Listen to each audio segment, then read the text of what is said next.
अच्छे होंगे और खुश भी होंगे। आज हम आप लोगों को ऐसा कुछ बताने वाले हैं जिसे आपके साथ भी हो सकता है। तो इसीलिए मैं आप लोगों को मेरे साथ क्या हुआ मैं वो आप लोगों को बताना चाहती हूँ। तो आप लोग देख सकते हो पीछे बोर्ड पे लगा फोटो हॉस्पिटल का दिख रहा है। तो ये हॉस्पिटल कहाँ के है मैं आप लोगों को बताती हूँ। तो ये हॉस्पिटल है हमारे कुढ़नी की। तो कुढ़नी में जो हॉस्पिटल है PHC हॉस्पिटल, तो वो सरकारी हॉस्पिटल है।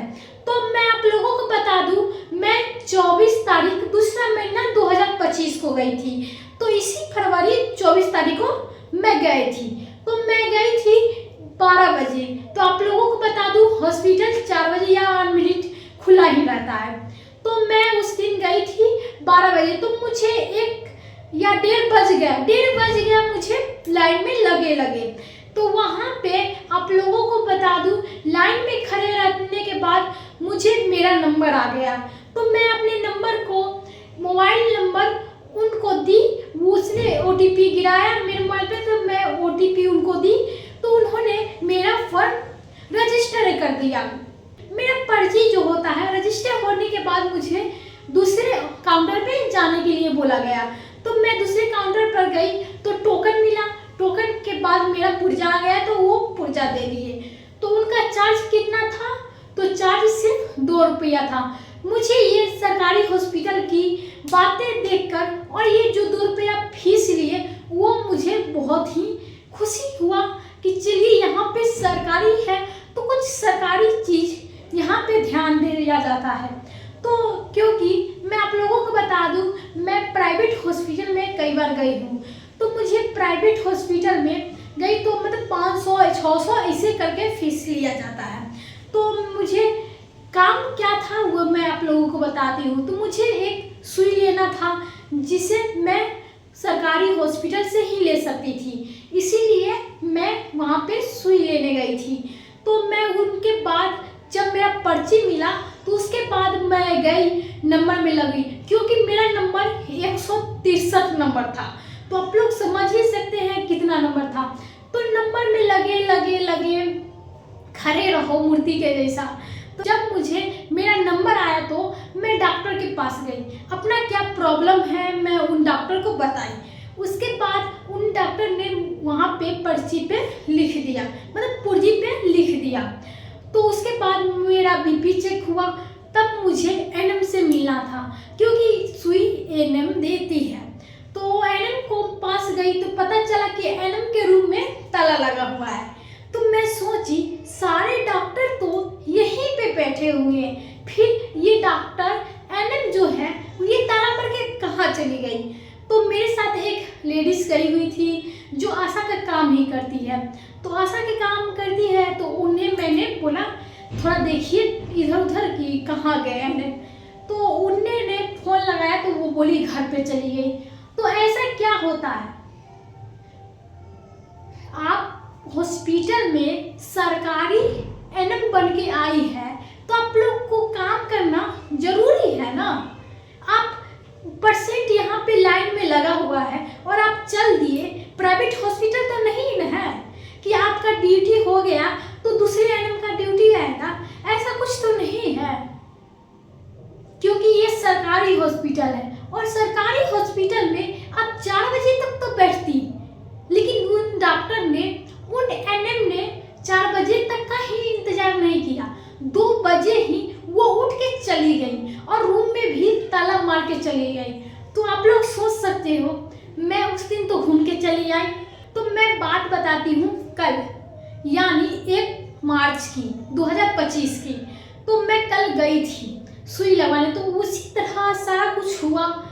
फिर से मैं उस दिन जो पुर्जी कटाई थी उस पर्ची को मैं फिर से जाई और नंबर दिया अपना OTP 1 मार्च के डेट पे गिराया गया। तो वहाँ पे मैं फिर से डॉक्टर के पास गई। फिर से डॉक्टर ने लिखा कि इसको सुई लेना है तो सुई देवा दे। तो मैं गई तो सुई तो दे दी NM ने। उस दिन कल 1 मार्च को NM थी क्योंकि मैं उस दिन सवेरे गई थी और वो के जाने से पहले ही मैं उनके पास पहुंच गई थी।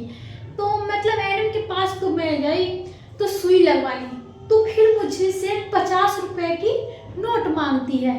तो बोली मैं क्यों? तो बोली कि सर यहाँ का सुई का चार्ज लगता है।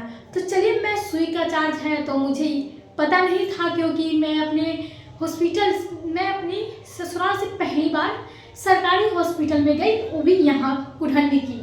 तो मतलब कुढ़नी में मैं गई तो मेरे पास 500 का नोट था, तो मैं उनको 500 का नोट था तो मेरे पास कोई चेंज नहीं था।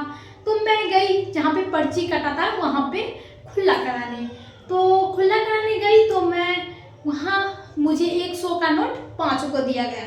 तो बोले नहीं, मुझे 100 का नोट 5 को मत दीजिए, मतलब 100 का खुला कर दीजिए जिसमें 50 का नोट हो। तो उन भाई साहब ने मुझे 50 का नोट तो दिया, लेकिन उससे पहले पूछते हैं कि क्या ज़रूरी है और किसने ये तुम्हारे से पैसे मांगे और किस लिए मांगे। काम उनको बताए तो उसने बोली कि उसने मेरे चेहरे पे देख के वो लोग हंसने लगे। तो मुझे कुछ रियलाइज हुआ कि मैं क्या गलती कर रही हूँ या मेरे कुछ हुआ है जो वो लोग हंस रहे हैं। तो मैं जाके वो 50 का नोट एनएम को दे दी। मैं उनको 50 रुपए की नोट देकर बाहर निकल गई और बाहर एक बेंच लगाया हुआ था बैठने के लिए। तो मैंने सोचा कि थोड़ा आराम कर ली तो मैं घर जाऊंगी। तो मैं वहाँ पे बैठे बैठे मेरे ध्यान में फिर से वो बात आ गया कि वो लोग क्यों मुझे देख के हंस रहे थे। तब मुझे शक हुआ कि कहीं ये एनएम जो 50 रुपये फीस के तौर पे ले रही थी वो कहीं मुझसे ज़बरदस्ती तो नहीं लिया जा रहा है। क्योंकि आप लोगों को बता दूं, तब मैं गूगल पे सर्च की, सरकारी हॉस्पिटल में सुई लेने पे फीस लगता है, तो वहाँ पे लिखा गया था कि वहाँ पे कोई भी फीस नहीं ली जाती है क्योंकि ये सरकारी दफ्तर है। तब मुझे लगा कि मुझे वो 50 रुपये मांगना चाहिए, तो मैं उनसे जाके 50 रुपये मांगने लगी। मैं एनएम को बोली कि आप मेरे 50 रुपये क्यों लिए? तो वो उसने मुझे बोला कि ये चार्ज है। तो मैंने उन्हें दिखाया कि सरकारी हॉस्पिटल में तो कोई चार्ज लगता ही नहीं, आप फिर क्यों ली, और मेरी 50 रुपये वापस दी। तो मुझसे वो बदतमीजी से बात करने लगी और बोली कि जाओ यहाँ से। तो क्या आप लोगों को बता दूं, हर लोगों को दबाना जरूरी है। अगर आपको मैं थी जो वहाँ से चली आए, अगर विपिन सर जैसे आपको मिल जाए तो आपको पक्का घसीटते हुए सरकारी दफ्तर से बाहर निकाल देंगे। और आप लोगों को बता दूं कि अगर आपके साथ भी ऐसा कभी हुआ है तो मुझे कमेंट के जरिए जरूर ही बताएं। और मैं विपिन सर से अनुरोध करना चाहती हूँ कि इस वीडियो को आप देखें और इनके इस वीडियो के बारे में जरूर एक बार सोचें और मेरी मदद जरूर ही करें। तो चलिए इस वीडियो को यहीं पे समाप्त करते हैं और धन्यवाद आपको करते हैं जो आप लोग मेरी वीडियो इतनी देर तक देखते रहे।